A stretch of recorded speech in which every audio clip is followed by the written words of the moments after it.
things in life are kind of a double-edged sword. They have this both hope and encouragement, but it's also sort of a grief and a letting go of things. Those who make the sign of the cross at the end of the Nicene Creed. It is made when we say these words, "We look for the resurrection of the dead and the life of the world to come." We make this sign of this instrument of death before we say, "We look for the resurrection and the hope of the world." It is both an acknowledgement of our grief and suffering, and yet an acknowledgement that hope is there and that through this cross will come new life. It is an ancient ritual, reminding us of God's grace in the midst of despair and suffering, grace in the midst of life itself. It reminds us that there is no one, absolutely no one, beyond the reach of God, and that there is nothing that God is not able to redeem. And even though it may look like the end, God is just beginning.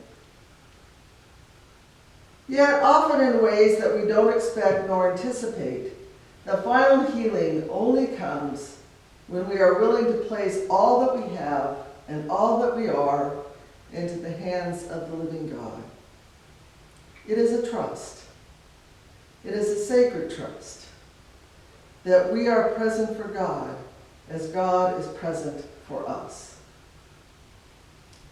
We participate in the rituals of the church not because they are superstitions.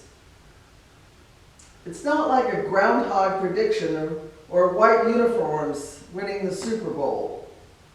But we participate in these rituals because they express our relationship to God.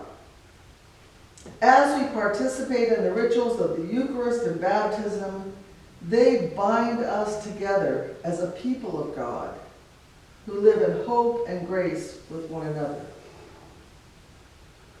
Tomorrow morning, whoever has won the Super Bowl or whatever weather has been predicted, we will arise and go on to yet another day.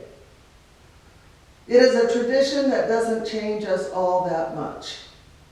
Oh, we may think about it for a couple days afterwards, but it doesn't really change us that much.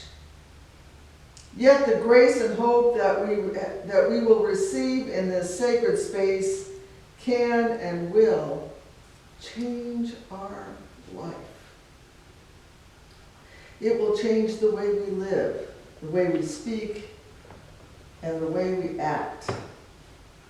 We know that our actions will reflect to the world the God that is within us.